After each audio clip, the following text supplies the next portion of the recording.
میں اب اتنا سمے نہیں ہے کہ میں سب کی ایک ایک کر کے شہادت بیان کروں، مگر ایک شہادت تو میں بیان کروں گا، حضرت علی اکبر کی شہادت۔ 18 سال کا کڑیل نوجوان بیٹا۔ دوستو، خدا نہ کرے، 1000 بار خدا نہ کرے کہ کسی کا جوان بیٹا مر جائے، لیکن اگر کوئی جوان بیٹا مر جاتا ہے نا تو باپ کے قدم لڑکھڑا جاتے ہیں، آنکھوں کی بینائی چلی جاتی ہے، آنکھوں کے آگے اندھیرا آنے لگتا ہے، قدم لڑکھڑانے لگتے ہیں۔ احمد آباد میں جب بھی کبھی ماحول بگڑتا ہے یا کرفیو زدہ ماحول ہوتا ہے یا کچھ دھمال جیسا ماحول ہو جاتا ہے تو ہم نے دیکھا ہے ماں باپ پاگلوں کی طرح اپنے بچوں کو ڈھونڈتے ہیں۔ میرے بیٹے کو دیکھا، میرے بچے کو دیکھا، میرے بچے کو دیکھا تو نے؟ کدھر ہے وہ؟ کہاں باہر کھڑا ہے؟ ارے بلا اس کو، پکڑ پکڑ کے اندر لے جا رہے ہیں، پکڑ پکڑ کے کمرے میں لے جا رہے ہیں، گھر میں اندر چل، باہر مت کھڑے رہے۔ یہ ہمارا طور اور طریقہ ہے کہ ہم اپنے بچوں کو سمیٹ کر گھر میں لے جاتے ہیں، مگر یہ اہل بیت کا گھرانہ ہے جو بچے کو سوار کے میدان میں بیچتا ہے۔ اتنی قربانیاں دی ہیں، ایسی ایسی قربانیاں دی، تب ہمیں اسلام ملا ہے۔ اتنی جانیں گئیں، تب ہمیں اسلام ملا ہے۔ ایسے نہ جانے کتنے لوگ شہید ہوئے، تب ہمیں اسلام ملا ہے۔ اور آج ہم اسلام کی کیا قدر کر رہے ہیں؟ آج ہمارا سلوک اسلام کے ساتھ کیا ہے؟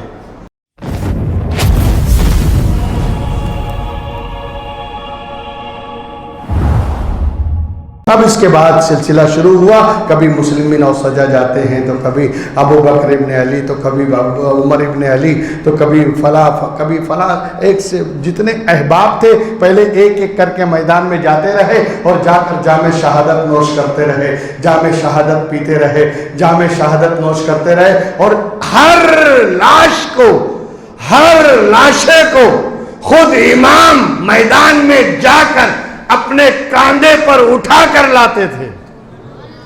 کیا جگر ہے، کیا حوصلہ ہے میرے امام کا، کیا ہمت ہے میرے امام کی۔ ارے محلے میں ایک میت ہو جاتی ہے نا تو پورے محلے کے چہرے پہ 12 بج جاتے ہیں۔ ہر آدمی گھبرایا ہوا، ہر آدمی پریشان نظر آتا ہے، ہر آدمی سہما ہوا نظر آتا ہے، ہر آدمی سرنڈر ہو جاتا ہے۔ سر ننگے سر ہے تو ٹوپی پہن لیتا ہے، آداب یعنی مطلب تہذیب میں آ جاتا ہے۔ ایک میت ہو جائے تو پورے محلہ سوگوار ہو جائے، چل میرے حسین کے خیمے میں دیکھ،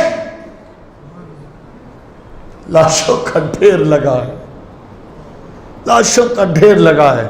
سارے احباب ایک ایک کر کے شہید ہوتے چلے جا رہے ہیں اور امام سب کی لاشوں کو اپنے کاندھے پہ اٹھا کر لاتے ہیں اور لا کے یہاں رکھ دیتے ہیں۔ حضرت امام، میں اب اتنا سمے نہیں ہے کہ میں سب کی ایک ایک کر کے شہادت بیان کروں، مگر ایک شہادت تو میں بیان کروں گا، حضرت علی اکبر کی شہادت۔ 18 سال کا کڑیل نوجوان بیٹا 63 سال کے بوڑھے باپ کے سامنے کھڑا ہو کر موت کی اجازت مانگے۔ باپ کے دل پہ کیا گزرے گی، اور پھر بیٹا بھی ایسا ہو جس کا چہرہ نبی کے چہرے کی طرح ہو، جس کی آنکھیں نبی کی آنکھوں کی طرح، جس کی رفتار رسول کی رفتار، جس کی گفتار رسول کی گفتار ایسی۔ علی اکبر نے آ کے جب اجازت مانگی، بابا جان اب مجھے اجازت دیں۔ حضرت امام نے ٹھنڈی سانس بھری اور اس کے بعد کہا کہ بیٹا سبھی لوگ تو شہید ہو گئے، اور محمد بھی شہید ہو گئے، میرے بھانجے بھی شہید ہو گئے، میرا بھتیجا قاسم بھی چلا گیا، اب ایک تم نشانی بچے ہو رسول کی اور تم بھی اجازت مانگ رہے ہو۔ خیر میں تمہیں اجازت کس دل سے دوں اور کس زبان سے تمہیں اجازت عطا کروں یہ میری سمجھ میں نہیں آ رہا ہے، اس لیے کہ 18 سال کا جوان بیٹا ایک بوڑھے باپ سے اجازت مانگ رہا ہے میدان جنگ میں جا کے شہید ہونے کی۔ آپ نے احمد آباد کے ماحول میں آپ رہتے ہیں نا، حضرت امام نے علی اکبر سے کہا کہ ٹھیک ہے آؤ بیٹا تمہیں میں سنوارتا ہوں، تمہیں میں پہناؤں گا زرہ بختر اور جو بھی ہے جنگ کے جو سامان ہیں، آج میں تمہیں سنواروں گا۔ آپ ذرا خیال کریں احمد آباد میں جب بھی کبھی ماحول بگڑتا ہے یا کرفیو زدہ ماحول ہوتا ہے یا کچھ دھمال جیسا ماحول ہو جاتا ہے تو ہم نے دیکھا ہے ماں باپ پاگلوں کی طرح اپنے بچوں کو ڈھونڈتے ہیں۔ میرے بیٹے کو دیکھا، میرے بچے کو دیکھا، میرے بچے کو دیکھا تو نے؟ کدھر ہے وہ؟ کہاں باہر کھڑا ہے؟ ارے بلاؤ اس کو، پکڑ پکڑ کے اندر لے جا رہے ہیں، پکڑ پکڑ کے کمرے میں لے جا رہے ہیں، گھر میں اندر چل، باہر مت کھڑے رہے۔ یہ ہمارا طور اور طریقہ ہے کہ ہم اپنے بچوں کو سمیٹ کر گھر میں لے جاتے ہیں، مگر یہ اہل بیت کا گھرانہ ہے جو بچے کو سوار کے میدان میں بھیجتا ہے۔ جاؤ، اپنے ہاتھوں سے سوارا، گھوڑے پہ سوار کرایا، جاؤ۔ اب حضرت علی اکبر چلے اور یہ کہتے ہوئے چلے انا علی ابن حسین ابن علی نحنو اہل البیت اولا بن نبی، میں علی اکبر حسین ابن علی کا بیٹا ہوں اور ہم اہل بیت ہیں جو نبی کے پیارے ہیں۔ یہ پڑھتے ہوئے حضرت علی اکبر میدان کی طرف چلے اور جا کر پھر علی اکبر نے جو للکارا ہے اور جس انداز سے جنگ لڑی ہے، تاریخ بتاتی ہے کہ حیدر کرار کی یاد آنے لگی۔ جب یزیدیوں نے دیکھا کہ یہ شیر تو قابو میں آنے والا نہیں ہے، انہوں نے حملے کو اور تیز کر دیا۔ علی اکبر کو پیاس کا غلبہ ہوا۔ یہ پہلا مجاہد ہے جو میدان سے واپس پلٹا۔ علی اکبر کو واپس آتا ہوا دیکھ کر امام جو باہر کھڑے ہو کر دیکھ رہے تھے علی اکبر کی جنگ کا نقشہ، امام آگے بڑھے، کہا یہ واپس کیوں آ رہا ہے؟ یہ تو ہمارے گھرانے کی تہذیب کے خلاف ہے۔ دشمن کو پیٹھ دکھا کے بھاگنا یہ ہمارے گھرانے کا دستور نہیں ہے، یہ پلٹا کیوں؟ جیسی علی اکبر قریب آئے، امام نے کہا کیوں واپس آئے؟ آپ بتائیے، دوسرا باپ ہوتا تو بولتا چلو تم نے اپنا کام تھوڑا بہت کر دیا نا، اب اندر آ جاؤ، اب بیٹا تم اندر رہو، باقی میں نپٹ لوں گا۔ نہیں، واپس کیوں آئے؟ کہا بابا جان آپ میری زبان دیکھیے، ایک دم سوکھ کے کانٹا ہو گئی، تھوک بھی نہیں ہے جو میں نگل لوں، چند قطرے پانی پلا دیجئے، میں وعدہ کرتا ہوں میں علی حیدر کرار کا پوتا ہوں، آپ چند قطرے پانی پلا دیجئے، ان کے لیے اکیلا میں کافی ہوں۔ حضرت امام نے آپ دیدہ آنکھوں سے کہا بیٹا پانی کہاں ہے؟ اگر پانی ہوتا تو سکینہ پیاس کے مارے تڑپتی رہتی، اگر پانی ہوتا تو تمہارا چھوٹا بھائی علی اصغر کیا جھولے میں ایڑیاں رگڑتا؟ پانی ہوتا تو کیا بچے پیاسے رہتے، روتے اور بلکتے میں انہیں پانی نہ دیتا؟ پانی کہاں ہے؟ کہا بابا جان اب تو بولا بھی نہیں جا رہا ہے، زبان ایک دم خشک ہو گئی ہے۔ اس وقت امام نے کہا بیٹے جب میں چھوٹا تھا نا اور امی جان مجھے نانا کے پاس چھوڑ دیتی تھی اور جب میں بھوک سے رونے لگتا تھا نا، پیاس سے یا بھوک سے، تو نانا جان میرے منہ میں اپنی زبان دے دیا کرتے تھے اور میں اسے چوسا کرتا تھا۔ آج تیرے بوڑھے باپ کے پاس کچھ نہیں ہے دینے کو، بیٹا میری سوکھی زبان چوس لے، شاید تجھے کوئی تسلی ہو جائے، شاید تجھے کچھ آرام آ جائے، شاید تیرے اندر ہمت اور حوصلہ پیدا ہو۔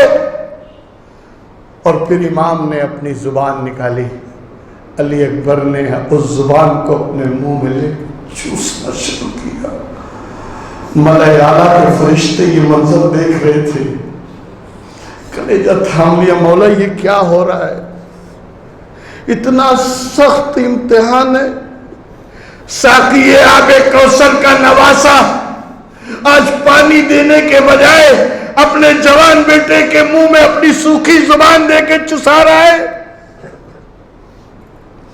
تھوڑی دیر حضرت علی اکبر چوستے رہے، اس کے بعد حضرت علی اکبر نے کہا بابا جان مجھے کچھ سکون ملا ہے، کچھ راحت تو ملی ہے، اب میں پھر واپس جا رہا ہوں۔ پھر پلٹے حضرت علی اکبر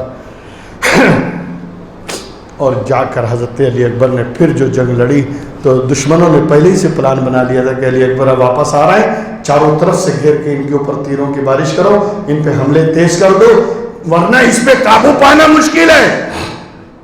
اور پھر ہوا یہی کہ چاروں طرف سے گھیر کر حضرت علی اکبر کو جب زخموں سے چور کر دیا گیا، ہمت جواب دے گئی، حوصلہ پست ہو گیا، اور امام حضرت علی اکبر گھوڑے کی زین سے جب گرے، وہیں سے پکارا واہ بتا بابا جان اپنے بیٹے کی خبر لے لیں، بابا جان اپنے بیٹے کی خبر لیں، اپنے علی اکبر کی خبر لیں۔ اتنا سننا تھا، اتنا سننا تھا، علی اکبر کی آواز امام کے کانوں میں پہنچی۔ مورخ لکھتا ہے، تاریخ ابن خلدون میں واقعہ موجود ہے، مورخ لکھتا ہے کہ سب کی لاش اٹھانے کے لیے امام دوڑتے ہوئے جاتے تھے اور اپنے کاندھے پہ اٹھا کے لاتے تھے، مگر یہ تو 18 سال کڑی اللہ جوان بیٹے کی آواز تھی۔ امام لپکے تو مگر قریب جاتے جاتے گھٹنے کے بل بیٹھ گئے، اور بیٹھ کے اس طرح اندر گئے جیسے بچہ بکیاں چلتے ہوئے لاش کے قریب جاتا ہے۔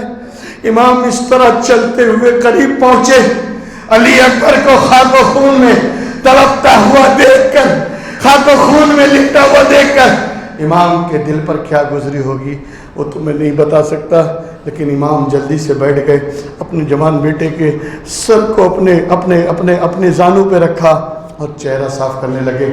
ابھی کچھ سانسیں باقی تھی، ابھی کچھ سانسیں آ رہی تھی جا رہی تھی۔ علی اکبر نے آنکھیں کھولی اور آنکھیں کھولنے کے بعد کہا بابا جان دیکھیے سامنے نانا جان کھڑے ہیں، 2 پیالہ لے کے کھڑے ہیں پانی کا، حوض کوثر کا، میں کہہ رہا ہوں نانا جان میں بہت پیاسا ہوں مجھے دونوں دے دیں۔ کہا نہیں بیٹا تو ایک پی، ایک تیرے باپ کے لیے ہے جو تیرے بعد آنے والا ہے۔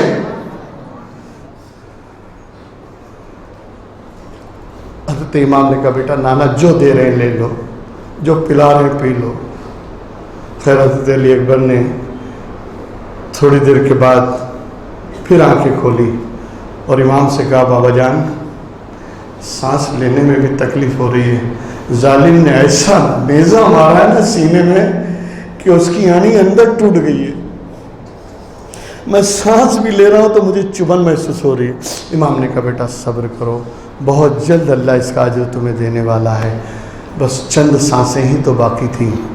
روح قفس انصری سے پرواز کر گئی، ان للہ و انا الیہ راجعون۔ امام نے کھڑے ہوئے پہلی مرتبہ کسی لاش کے پاس کھڑے ہو کر امام نے اپنی کمر پہ ہاتھ رکھا، آسمان کی طرف دیکھا اور پھر اپنے نانا کی وصیت اور ان کی نصیحت کو یاد کرتے ہوئے، صبر اور اجر کی بات کو یاد کرتے ہوئے امام جھکے اور 18 سال کے نوجوان بیٹے کی لاش کو اپنے بوڑھے ہاتھوں سے اٹھایا اور اٹھا کے اپنے کاندھے پہ رکھ کر اسی شاہانہ انداز میں پلٹنا شروع کیا خیمے کی طرف. دوستو خدا نہ کرے، 1000 بار خدا نہ کرے کہ کسی کا جوان بیٹا مر جائے، لیکن اگر کوئی جوان بیٹا مر جاتا ہے نا تو باپ کے قدم لڑکھڑا جاتے ہیں، آنکھوں کی بینائی چلی جاتی ہے، آنکھوں کے آگے اندھیرا آنے لگتا ہے، قدم لڑکھڑانے لگتے ہیں.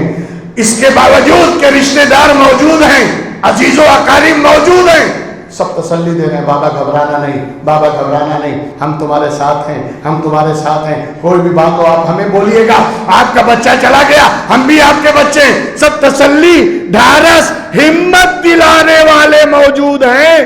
پھر بھی باپ کے قدم لڑکھڑا جاتے ہیں، پھر بھی باپ کا کلیجہ منہ کو آنے لگتا ہے، پتا پانی ہونے لگتا ہے. لیکن میدان کربلا میں میرے حسین کو تو کوئی تسلی دینے والا بھی نہیں، کوئی ہمت دلانے والا بھی نہیں، کوئی امام کو حوصلہ دینے والا نہیں. اکیلے تنے تنہا میرا امام صبر و شکر کا اس قدر امتحان دے رہا ہے کہ اپنے بوڑھے کاندھے پر 18 سال کے جوان کڑیل جوان بیٹے کی لاش کو اٹھا کر جب امام خیمے کی طرف پلٹے، زمین پہ منظر تو دیکھو، یہ کیسا نواز رسول ہے، کیسا صابر و شاکر ہے کہ اس کے قدم لڑکھڑاتے نہیں، اس کی ہمت ٹوٹتی نہیں، اس کے حوصلے پست نہیں ہوتے. اپنے بیٹے کی لاش کو لے کر آئے اور آ کے ان لاشوں کے ڈھیر میں علی اکبر کی لاش کو رکھ دیا.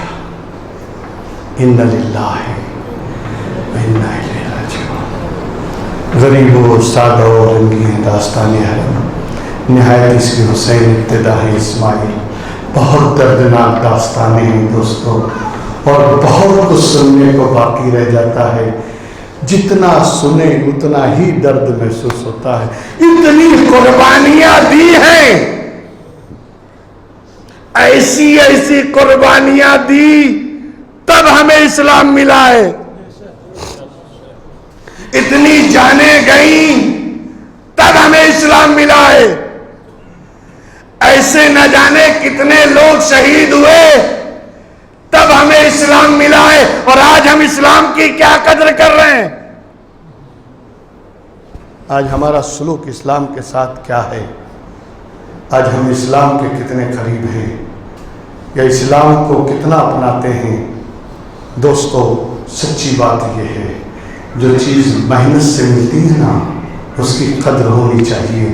اتنی قربانیوں کے بعد اگر ہمیں اسلام ملا ہے تو ہمیں اسلام کی قدر و قیمت ہونی چاہیے، ہمیں اسلام کی عظمت کا اندازہ لگانا چاہیے.